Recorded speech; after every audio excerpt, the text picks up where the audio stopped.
I went to the shops today and guess what I found? Easter eggs are out. No. I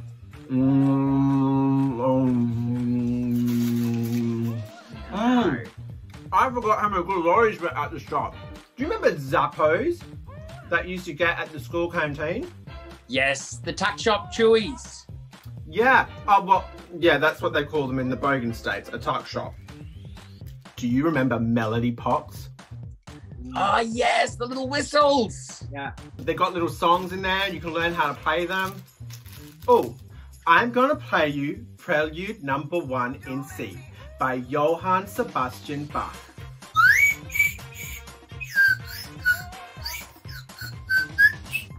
Can you hear it? Hold on. It's giving me flashbacks of listening to recorders in grade 8.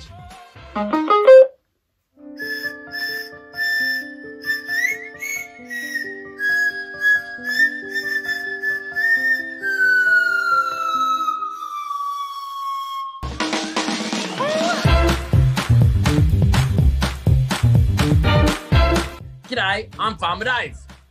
And I am Filip With An F, and we are here to solve your problems. What else would we do? Okay, so our first question is from Mrs. Magenta. Both my husband and I are dark-haired, and we have 2 red-headed kids. He's never said anything, but I really feel like he thinks I've cheated. In fact, I worry that most people have that thought. It's a pretty full-on one, Philip. What do you reckon? I actually know of this sociopath, psychopath woman who actually swapped a baby out on this red-headed woman and passed it off as her own. And then she somehow got away with it, moved to another city, fell in love with this guy, and then she was worried that this guy had got some other woman pregnant, so she swapped the paternity test. And that child, that baby ended up being a red-headed girl as well. And they didn't find out till many, many, many years later, after she had gone to the loony bin, that she had swapped their paternity tests. Philip, it sounds like a B-grade movie that wish it had Bette Midler in the main title role.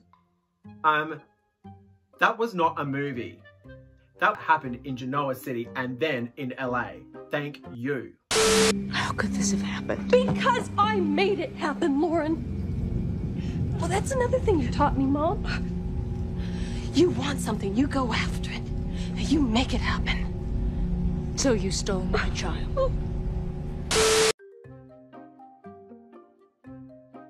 Back to poor old Mrs. Magenta's problem.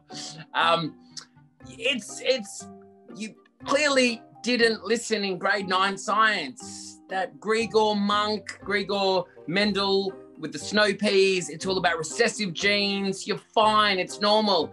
There was a red-headed person way back in his family tree, in your family P, and it's been sitting there, and then you guys got together, and then, wow, you've got these beautiful little kids. It's like me, you know, like my brothers all got dark hair and brown eyes, and anyway, Viking came along and did something a long time ago and out popped me. So it happens. Don't worry about it. It's fine. There are some times you should worry about what's going on, you know, like your sheep come out black or something like that. But, you know, other than that, don't worry about it. Or get a paternity test. Like I said, that time that Sheila swapped out the paternity test and then Ridge thought was his daughter, but it was really Eric's, and then they didn't find out till much later that it was actually Eric's, and then they found out that Ridge wasn't really Eric's son, so then even though Ridge thought that she was his daughter, he kind of hooked up with her a bit.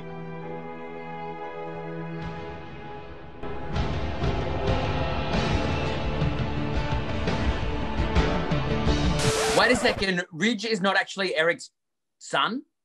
No, Massimo's actually. Did we solve that one? Get a paternity test, make a little joke, and just in case you were wondering, They're our kids.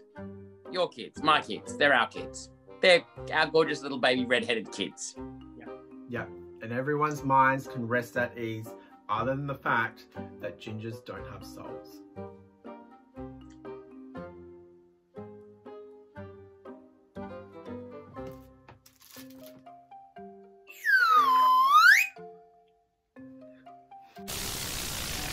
It's time we solve some more problems. That's right, and our next problem comes from Mr. Kelly.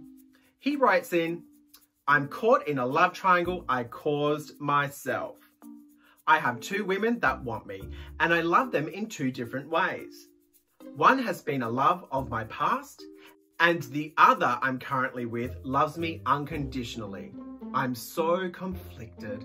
Can we get annoyed at our people that write in to help solve their issues? Because I'm so annoyed. Well, how do you get yourself into these issues? Why are you even dating anyone? Who dates? Who's even in relationships anymore? Life is like a carton of Easter eggs. Maybe one day you want the gold egg, and then the next day you feel like the blue egg. You know what? Why can't you have them both? Just indulge. Life's too short. That's life. That's the story of my life. Like, you know, I fall in love in relationships, then you're out of relationships, you end it, but you're still in love with them. Like, I'm still in love with every partner I've ever had, but I'm not gonna be a little fatty and just get the chocolate and shove it in my mouth and, you know, like, I don't know, are orgies cool? I don't know. I think no, one at a time, Philip, one at a time. I think this guy needs to just take a chill pill and enjoy his relationships with other people in a past tense, and this unconditional love with his current partner in the present tense, because it's a gift.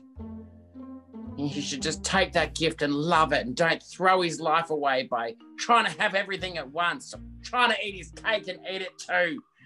Jesus. I actually know a guy that went through a similar thing.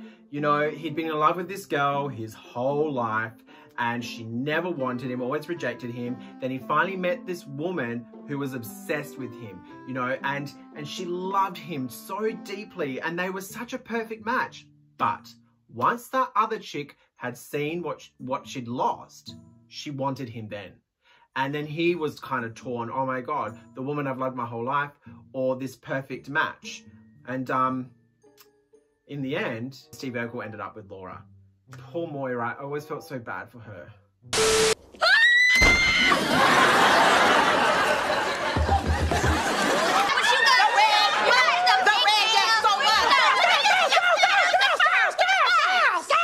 don't fight over me. Even though it's my dream come true. The answer is in your question.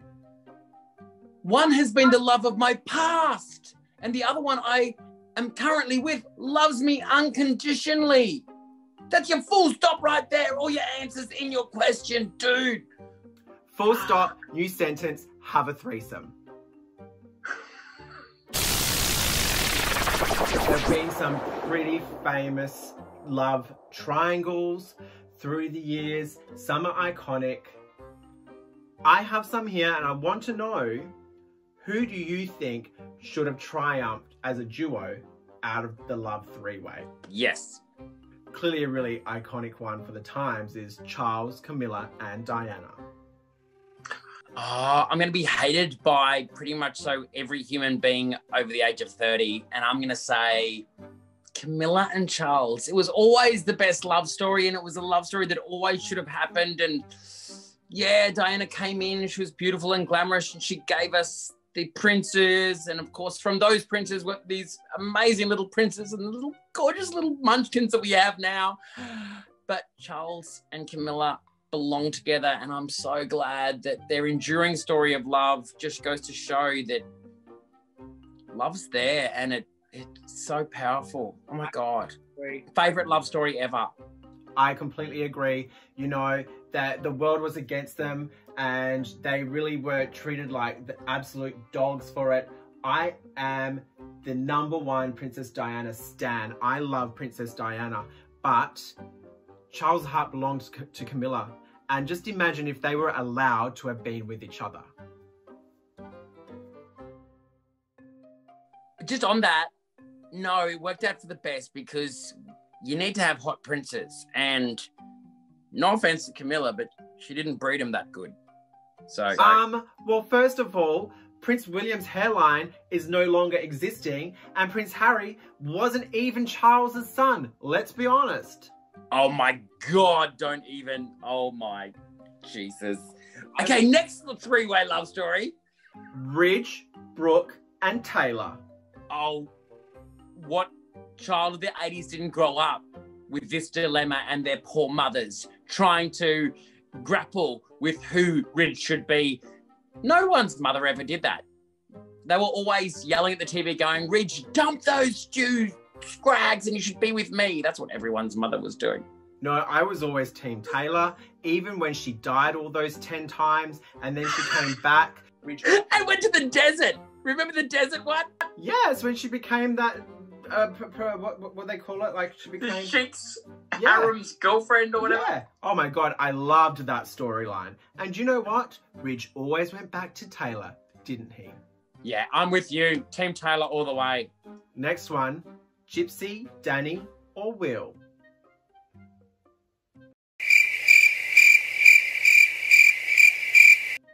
Fine, I'll just put it out there. Will belongs with Gypsy. Will always belonged with Gypsy. Danny was dramatic all the time, always a victim. It's all about Gypsy and Will. From beginning I'm going with you there. Yeah. Another iconic love triangle. Brenda, Dylan, and Kelly. Oh my goodness. Definitely Kelly. Brenda was cray-cray.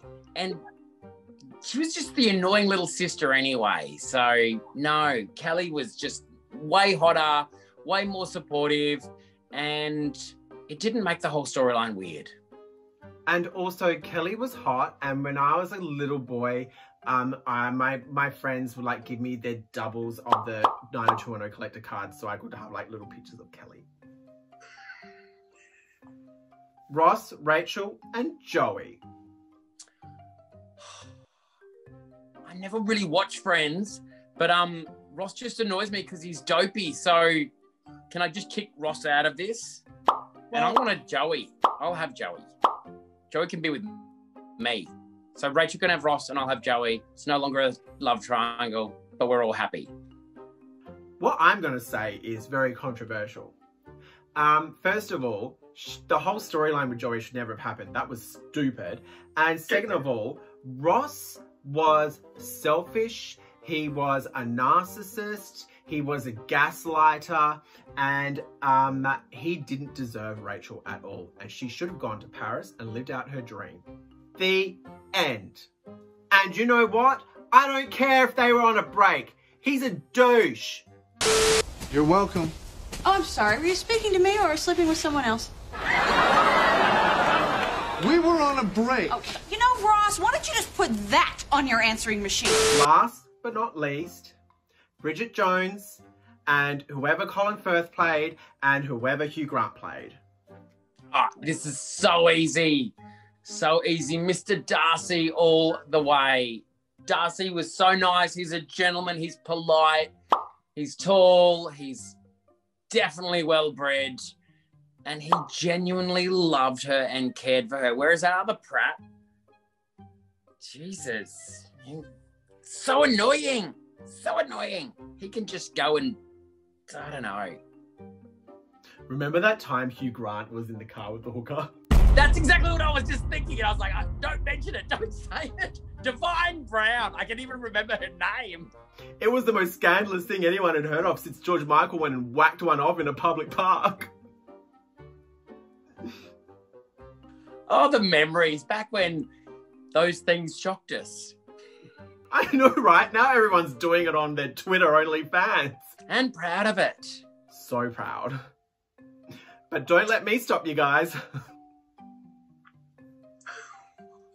Well, Farmer Dave, we have solved the world's problems again this week. So if you've got a problem and you need it solved, just slide into our DMs and we'll fix your life for you. Slide right on in like Hugh Grant in the back seat of a car with, what was her name? Divine Brown. Oh yeah.